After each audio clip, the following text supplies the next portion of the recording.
el Rey que la muerte venció. Digno es el Cordero de Dios. Digno es el Rey que la muerte venció. Digno es el Cordero de Dios. Digno, digno. Gracias sublimes. Perfecto es tu amor. Tomaste mi lugar. Cargaste tú mi cruz. Tu vida diste allí. Y ahora libre soy. Oh, Jesús, te adoro por lo que hiciste en mí.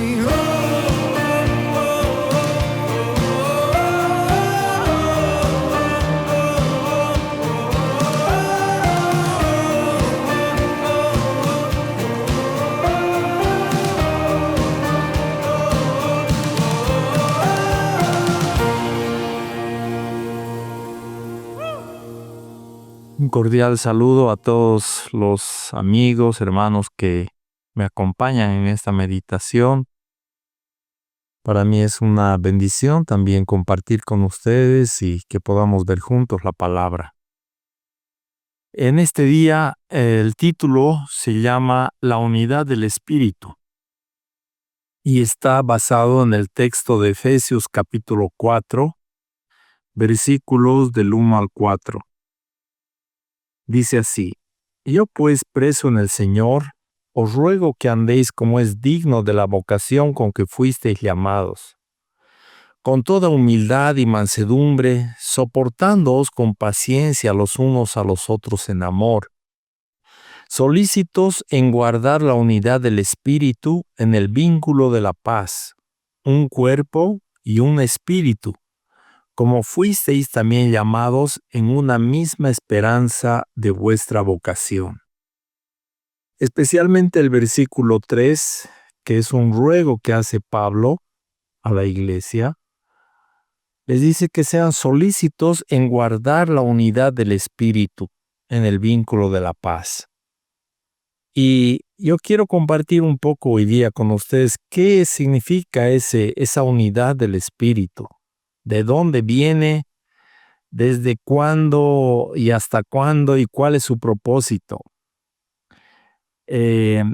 Había una unidad en la humanidad en el principio, en Génesis, en el capítulo 11. Se nos habla de un plan que tuvieron los hombres de construir una torre que llegara hasta el cielo. Ahora, su motivación no era buena en ese sentido, porque ellos querían hacer como un desafío a Dios.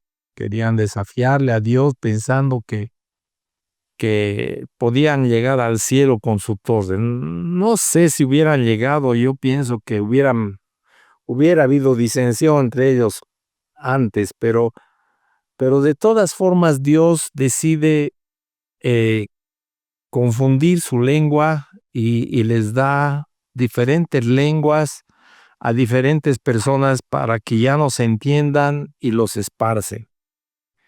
En Génesis 11, el versículo 1 dice: Tenía entonces toda la tierra una sola lengua y unas mismas palabras. O sea, había un solo idioma. Y en el verso 7, Dios dice: Ahora pues descendamos y confundamos allí su lengua, para que ninguno entienda el habla de su compañero. Así los esparció Jehová desde allí sobre la faz de toda la tierra, y dejaron de edificar la ciudad. Por esto fue llamado el nombre de ella Babel, porque allí confundió Jehová el lenguaje de toda la tierra, y desde allí los esparció sobre la faz de toda la tierra.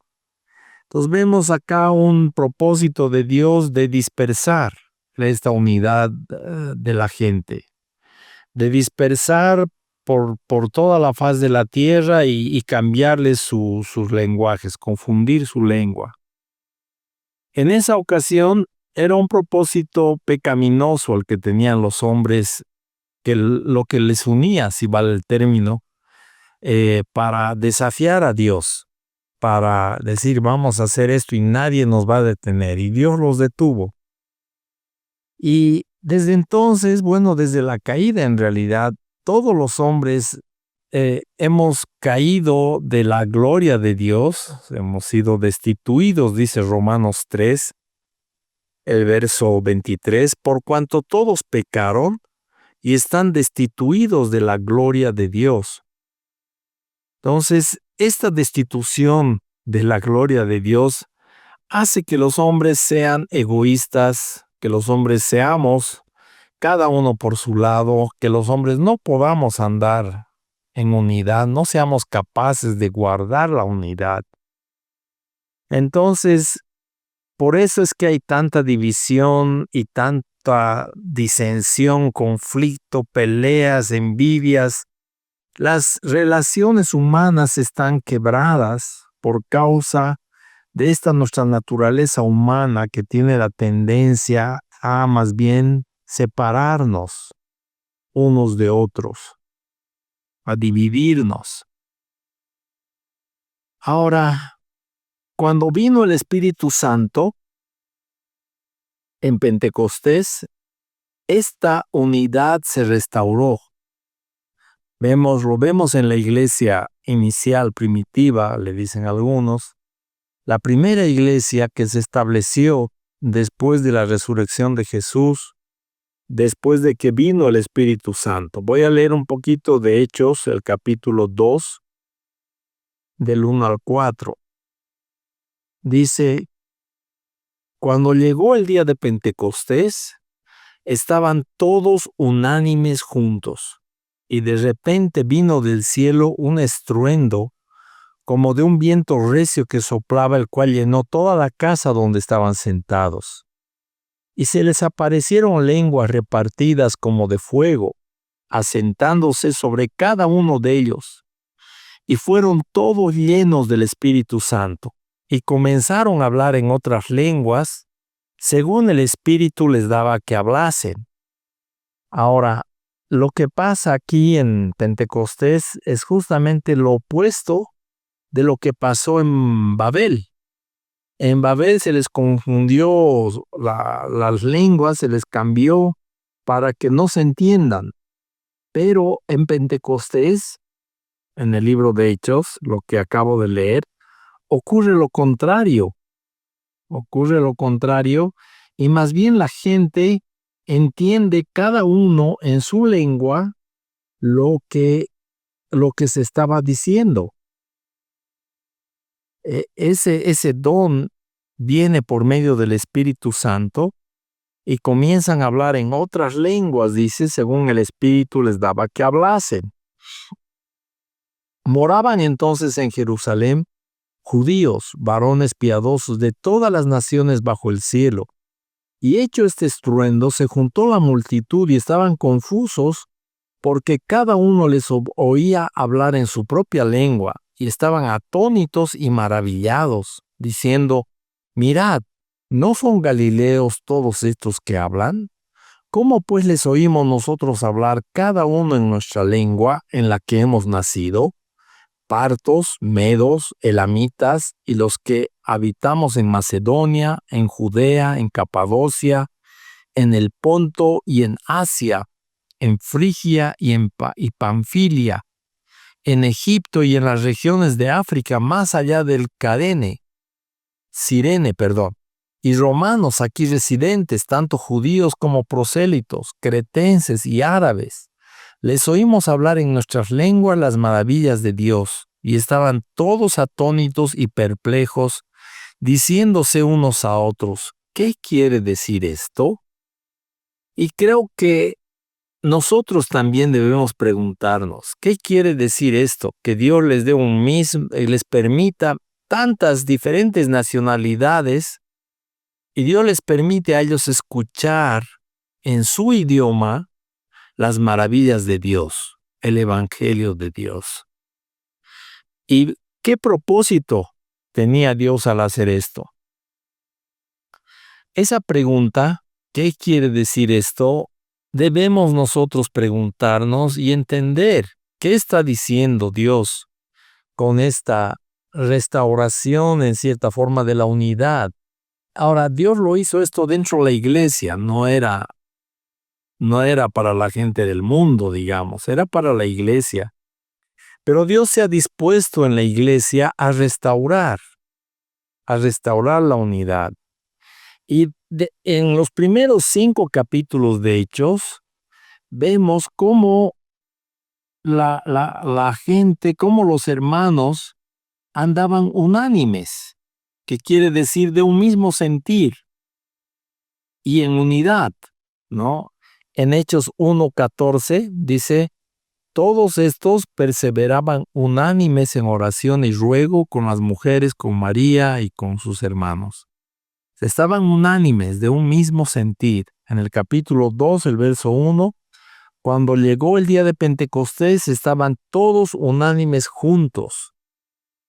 O sea, había una unidad en medio de los discípulos.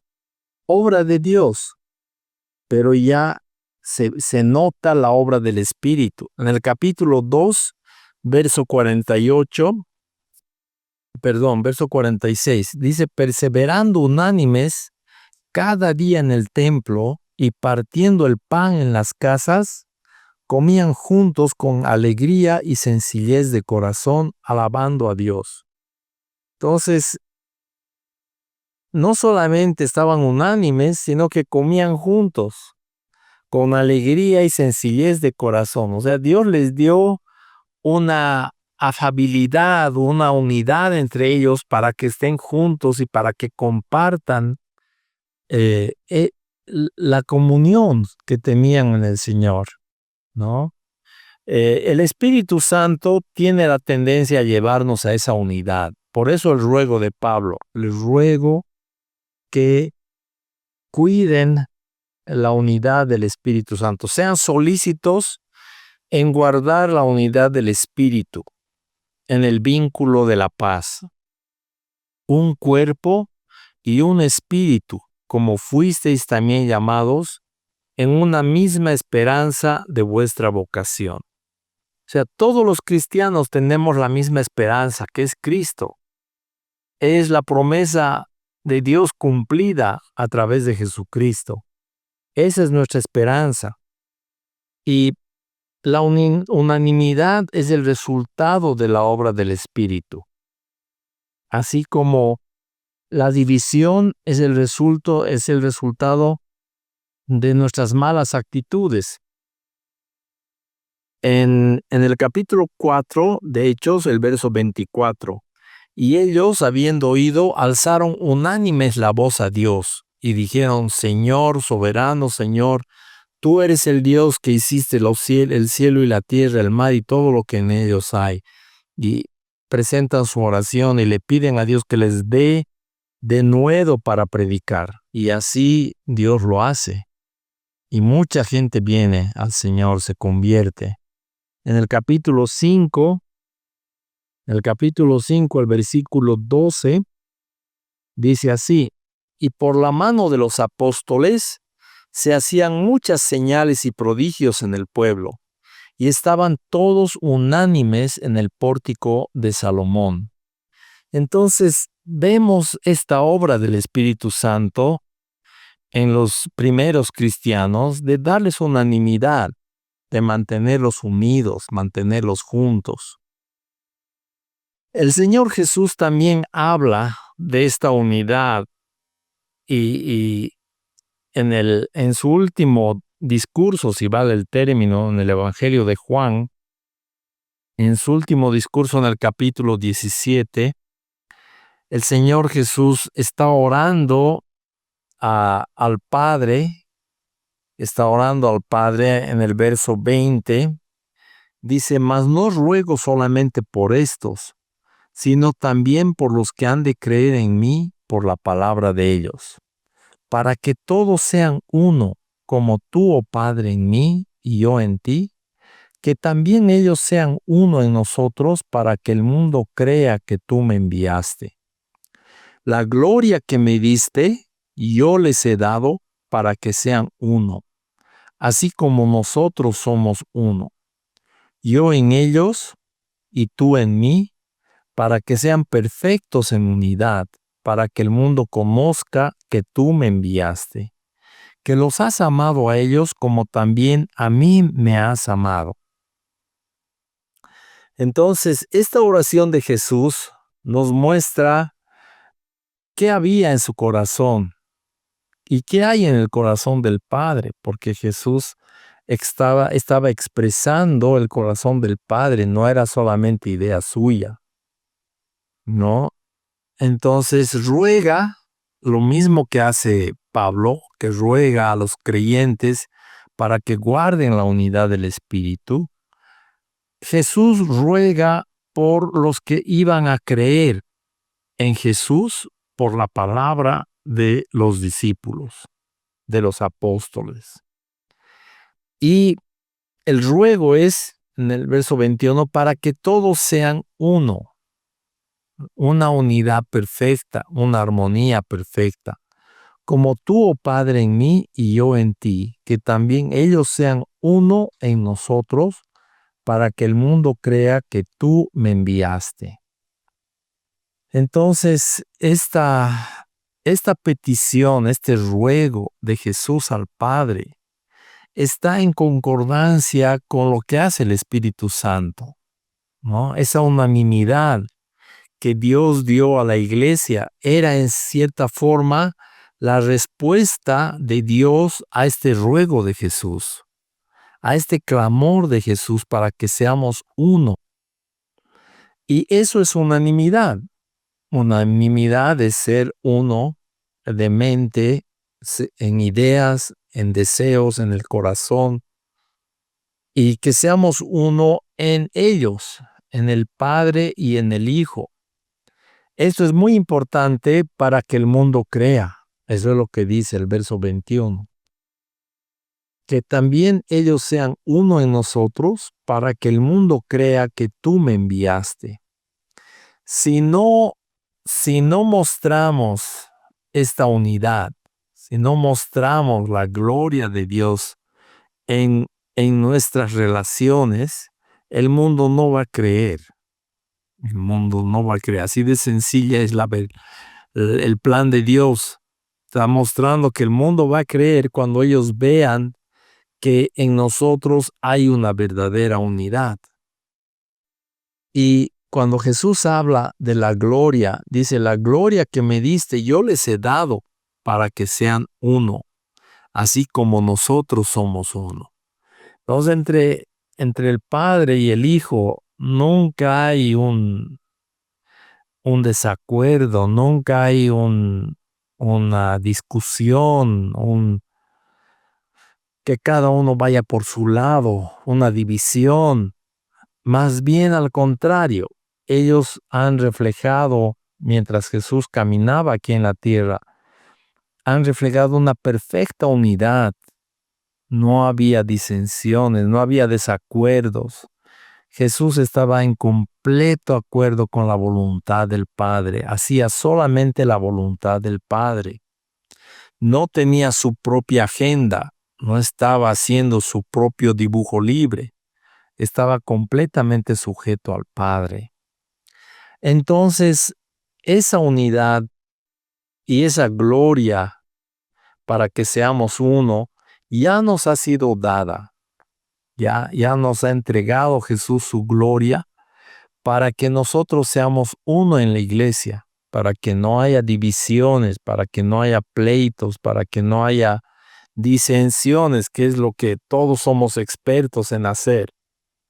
Lo normal es que cada uno jale por su lado y hayan divisiones. Para que andemos juntos, necesitamos estar de común acuerdo. Si ustedes se ponen a ver un equipo de fútbol, por ejemplo, para meter goles, tienen que estar de acuerdo, tienen que trabajar coordinadamente.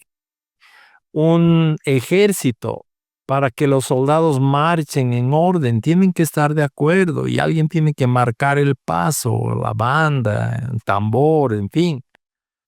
Todos tienen que andar al unísono. Y es igual la iglesia.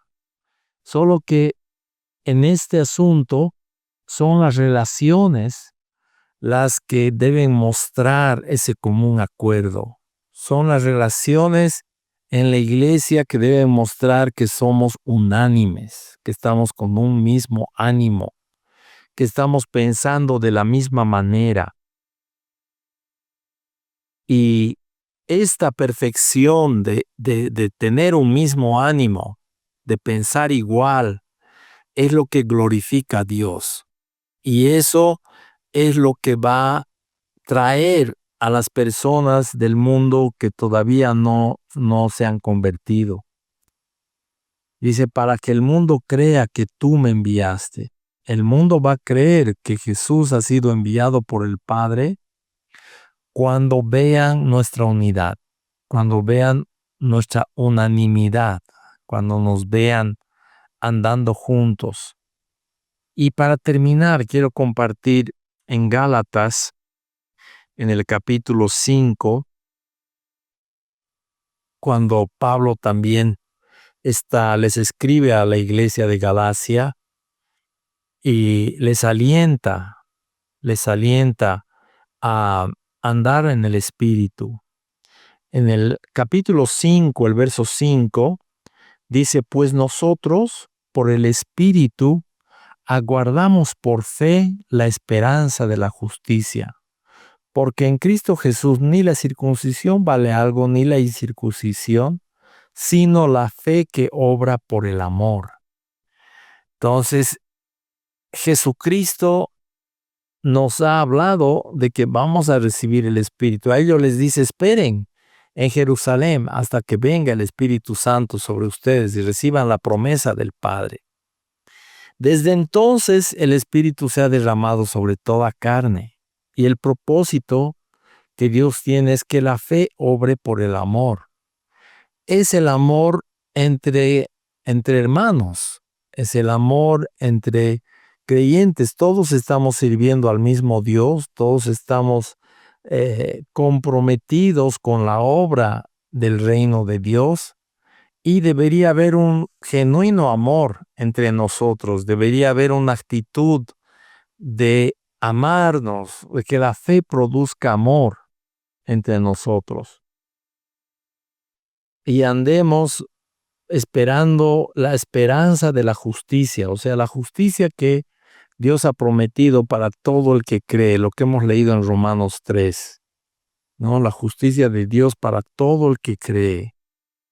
Y finalmente estos versos 22 al 26 de Gálatas 5 también, que dice, mas el fruto del Espíritu es amor, gozo, paz, paciencia, benignidad, bondad, fe, mansedumbre, templanza. Contra tales cosas no hay ley.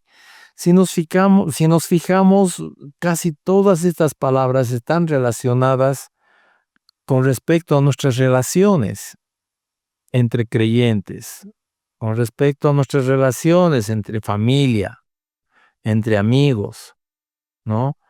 Y en contraste, en añadidura, el verso 24 dice, pero los que son de Cristo han crucificado la carne con sus pasiones y deseos. Si vivimos por el Espíritu, andemos también por el Espíritu. Entonces, este andar en el Espíritu, por el Espíritu, es guardar esa unidad.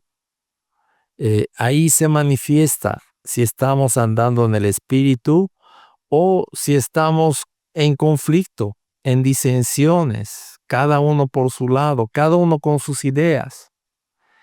Esa unidad que Dios nos ha dado desde el derramamiento del Espíritu Santo en Pentecostés, debemos guardar con mucho celo.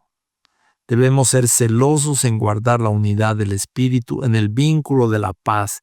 Es la paz en nuestras relaciones, es la paz entre creyentes, la paz entre hermanos, la paz en una familia. Nuestra vida debe manifestar esa unidad del Espíritu en el vínculo de la paz. No debe haber guerras, disensiones, pleitos entre nosotros. Esas son las obras de la carne. ¿no? En el verso 20 de este mismo capítulo 5 de Gálatas, dice: las obras de la carne son adulterio, fornicación, inmundicia, lascivia, idolatría, hechicerías, enemistades, pleitos, celos, iras, contiendas, disensiones. Todo eso afecta a las relaciones. Esa es la obra de la carne. Pero la obra del Espíritu nos trae paz. La obra del Espíritu nos lleva a andar en humildad y mansedumbre. La obra del Espíritu nos lleva a tener un mismo sentir, creer una misma cosa, ser guiados por el mismo Espíritu para agradar a Dios. Pienso que esto va a traer unidad en la iglesia, unidad de ánimo, unidad de creer, lo mismo de estar dispuestos a andar juntos. Es la única manera de andar juntos. En otra escritura dice: ¿podrán dos andar juntos si no estuvieren de acuerdo? La respuesta obvia es no van a poder. Entonces, en el matrimonio, por ejemplo, tratamos de preparar a las parejas para que tengan un mismo sentir, tengan un mismo criterio con respecto a las cosas del matrimonio, del hogar, de la familia. Y es lo mismo en la iglesia. Necesitamos tener un mismo sentir para poder andar juntos. Esa es la voluntad de Dios para nosotros. Esa es la voluntad de Dios para que la unidad del Espíritu se manifieste y para que la gloria de Jesús se muestre en nuestras relaciones, en la iglesia. La iglesia muestre la gloria de Dios. Les agradezco este tiempo juntos. Quisiera, antes de terminar, hacer una oración, pedirle a Dios que nos ayude. Señor amado, te damos gracias por tu palabra y te pedimos que tú nos reveles esta unidad, que tú hagas en nosotros que esta gloria que tú nos has dado realmente se manifieste en nuestras relaciones y el mundo pueda ver esta gloria tuya en medio de la iglesia y puedan creer que tú has sido enviado por el Padre y puedan creer en tu evangelio. Te damos gracias por el Espíritu Santo que has enviado, que está entre nosotros y que nos lleva a tener unanimidad. Oramos para que esto se haga realidad, Señor, en nuestras vidas y tú seas glorificado a través de nosotros y de tu iglesia. En el nombre de Jesús oramos. Amén.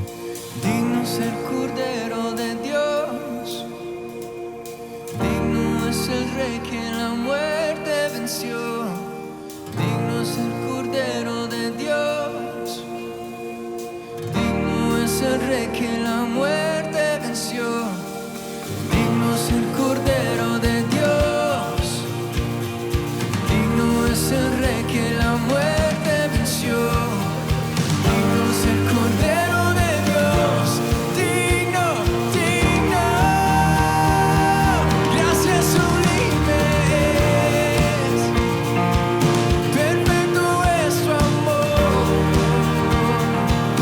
tomaste mi lugar, cargaste tú mi cruz, tu vida diste allí, y ahora libre soy.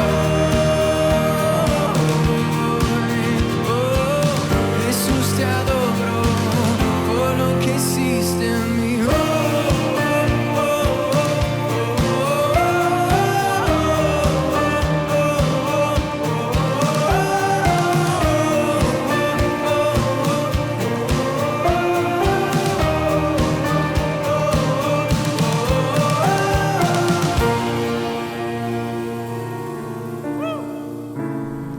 Esperamos que el mensaje de hoy haya sido de bendición para tu vida.